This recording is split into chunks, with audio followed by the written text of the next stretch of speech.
दोस्तों, आज हम बात करने जा रहे हैं एक ऐसी हकीकत की जिसे सुनकर शायद आपकी रूह कांप उठे। ये कहानी है एक आम से इंसान की जो 133 दिनों तक समंदर की बेरहम लहरों के बीच बिल्कुल अकेला फंसा रहा और फिर भी जिंदा वापस लौटा। ये कोई फिल्मी कहानी नहीं है, ये सच्चाई है पून लिम नाम के उस नौजवान की जो 55 लोगों में से अकेला था, जो मौत को मात देकर लौटा। भूख, प्यास, आग, बरसाती धूप और हड्डियां जमा देने वाली ठंड, हर उस चीज से भिड़ा जिससे इंसान अक्सर हार मान जाता है, मगर पून लिम ने हार नहीं मानी। तो चलिए दोस्तों, जानते हैं उस शख्स की कहानी जिसने समंदर को भी झुका दिया। कहानी शुरू होती है चीन के हाइनान द्वीप के एक छोटे से गांव से, जहां जन्मा था पून लिम, एक सीधा सादा नौजवान। न कोई बड़ा सपना, न कोई शोहरत की ख्वाहिश। परिवार गरीब था, पेट पालने के लिए पढ़ाई बीच में ही छोड़नी पड़ी। लेकिन किस्मत उसे ले गई ब्रिटिश मर्चेंट नेवी तक, यानी ब्रिटिश व्यापारिक नौसेना। ये वो दौर था जब दुनिया जल रही थी। 1942 द्वितीय विश्व युद्ध की सबसे भयानक लहर चल रही थी। पून लिम को तैनात किया गया एसएस बेनलोमन नामक जहाज पर, जो दक्षिण अफ्रीका केप टाउन से सूरीनाम की ओर जा रहा था। जहाज पर कुल 55 लोग सवार थे। 16 नवंबर 1942 दोपहर का वक्त। समंदर शांत था, पर शायद ज्यादा ही शांत। अचानक समंदर की गहराइयों से उभरी मौत, एक जर्मन यू बोट ने जहाज पर टॉर्पीडो दाग दिया। धमाका इतना भयानक था कि जहाज कुछ ही मिनटों में 2 हिस्सों में बंट गया। आग, चीखें, डूबते इंसान और पून लिम। वो किसी तरह समंदर में कूद गया और किस्मत ने साथ दिया, एक लाइफ जैकेट मिल गई। लेकिन किस्मत ने वही हाथ नहीं खींचा। करीब 2 घंटे तैरने के बाद उसे एक लकड़ी की छोटी नाव, राफ्ट, मिल गई। वही राफ्ट अब उसकी दुनिया बनने वाली थी। राफ्ट में कुछ बर्तन, थोड़ी सी चॉकलेट, कुछ चीनी, कुछ पानी की बोतलें, एक फ्लेयर गन और एक टूटी हुई टॉर्च। यही उसका राशन था, यही उसका साथी। ठंडी हवाएं उसे कांपने पर मजबूर कर रही थीं, लेकिन उसके दिल में जिंदा लौटने की आग जल रही थी। उसी वक्त उसने वही किया जो उसकी माँ ने बचपन में सिखाया था। उसने भगवान बुद्ध की पूजा की और शायद उसी दिन किस्मत ने तय किया, यह आदमी जिंदा रहेगा। अब शुरू हुई असली जंग। 133 दिन यानी 5 महीने समंदर के बीचों बीच, बिल्कुल अकेले। कुछ ही दिनों में सारा खाना खत्म हो गया। पानी की एक एक बूंद अमृत जैसी लगने लगी। लेकिन पून लिम ने हार नहीं मानी। उसने कपड़ों से ऐसा जुगाड़ बनाया कि बारिश का पानी जमा कर सके।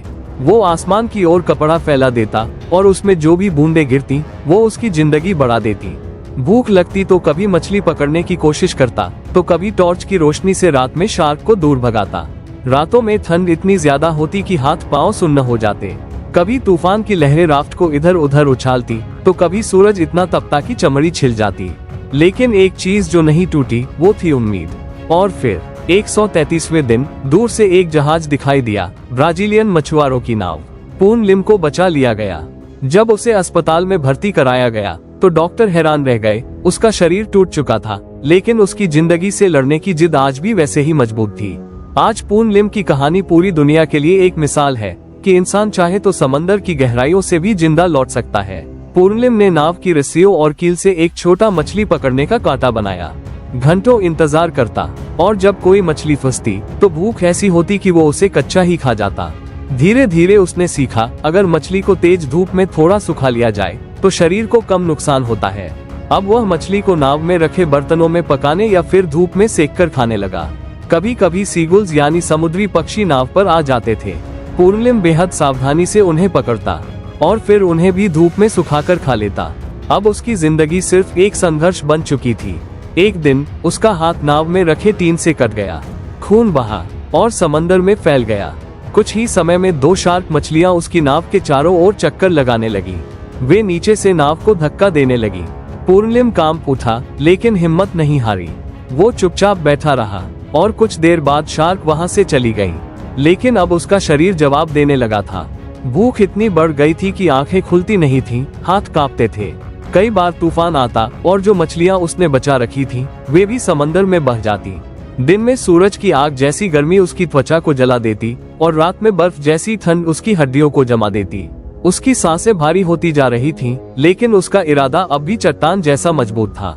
वह रोज आसमान की ओर देखता, कोई जहाज, कोई धुआं, कोई उम्मीद, लेकिन हर दिन वही सुनसान समंदर, वही सन्नाटा। ऐसे ही बीत गए 20 दिन, 40 दिन, 80 दिन। हर एक दिन एक युद्ध था, हर एक सांस एक जंग। पून लिम ने हार नहीं मानी। उसने कई भयानक तूफानों का सामना किया।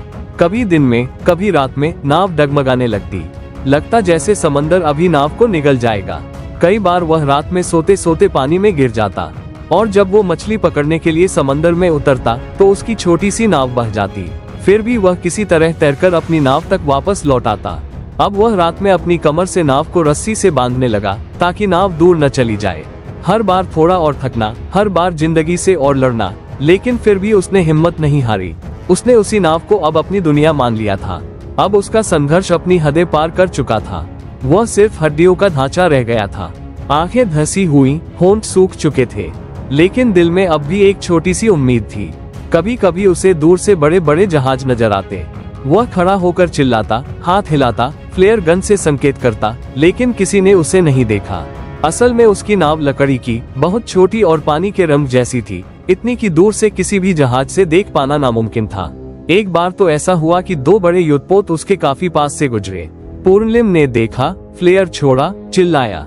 कुछ सैनिकों ने उसे देख भी लिया, लेकिन फिर भी कोई मदद नहीं की। क्यों? क्योंकि उस समय पूरी दुनिया द्वितीय विश्व युद्ध की आग में जल रही थी। लोगों को शक था, कहीं ये दुश्मनों का जाल न हो, कोई चाल जो उनके जहाज को रोककर तहस नहस कर दे। इसलिए उन्होंने पूर्णलिम को नजरअंदाज कर दिया। पूर्णलिम ने देखा, समझा, लेकिन हिम्मत नहीं हारी। कई बार अमेरिकी नौसेना के विमान उसके ऊपर से गुजरे। वह उन्हें हाथ हिलाकर बुलाता रहा, चिल्लाता रहा, लेकिन उन्हें कुछ समझ नहीं आया। एक बार तो एक विमान ने नीचे एक छोटा सा बोर्ड भी गिराया, शायद मदद के लिए या संदेश के लिए, लेकिन समंदर की लहरों ने उसे बहा दिया। अब पूर्णलिम सोचने लगा, शायद यही मेरा अंत है। मेरा शरीर समंदर में समा जाएगा और मेरी कहानी भी यहीं खत्म हो जाएगी। लेकिन वो हार मानने वालों में से नहीं था। कुछ ही दिनों बाद जब समंदर शांत हुआ, सूरज की रोशनी पानी में नीचे तक उतरने लगी। पूर्णलिम ने नीचे देखा और पहली बार उसे समंदर की जमीन दिखने लगी। थोड़ा और आगे बढ़ा और फिर उसकी नाव एक चट्टान से टकरा गई। वह समझ गया, मैं जमीन के बेहद करीब हूँ। 5 अप्रैल 1943 का दिन। 133 दिन समंदर में जिंदगी और मौत से लड़ने के बाद कुछ ब्राजीली मछुआरे उस इलाके से गुजरे। उन्होंने एक नाव में बेसुध पड़ा इंसान देखा। नजदीक जाकर देखा, वह अब भी सांस ले रहा था। बिल्कुल कंकाल बन चुका था, लेकिन जिंदा था। उसे तुरंत किनारे लाया गया, खाना पानी दिया गया, डॉक्टरों के पास पहुंचाया गया, और तब दुनिया को पता चला, एक इंसान 133 दिन तक समंदर में अकेले जिंदा रहा। पूर्णलिम को अस्पताल में 1 महीने तक रखा गया। वह जो पहले एक साधारण नाविक था, अब पूरी दुनिया में मशहूर हो चुका था। हर जगह से उन्हें बुलाया गया, सेलिब्रिटी ट्रीटमेंट मिला, कई देशों ने सम्मानित किया, पदक दिए और उनके अद्भुत साहस को सलाम किया। बाद में पूर्णलिम ने अपने अनुभवों से सीखा और दूसरों को सिखाया।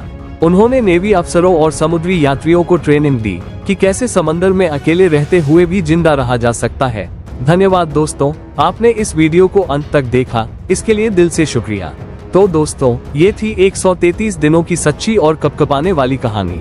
लेकिन सोचिए, अगर कोई इंसान 438 दिन तक समंदर में फंसा हो, तब क्या होगा? उसकी कहानी जानने के लिए यह अगला वीडियो जरूर देखें। अगर यह कहानी आपको प्रेरणादायक लगी हो तो वीडियो को लाइक करें, अपने दोस्तों के साथ शेयर करें और हमारे चैनल थिंक YT को सब्सक्राइब करना न भूलें।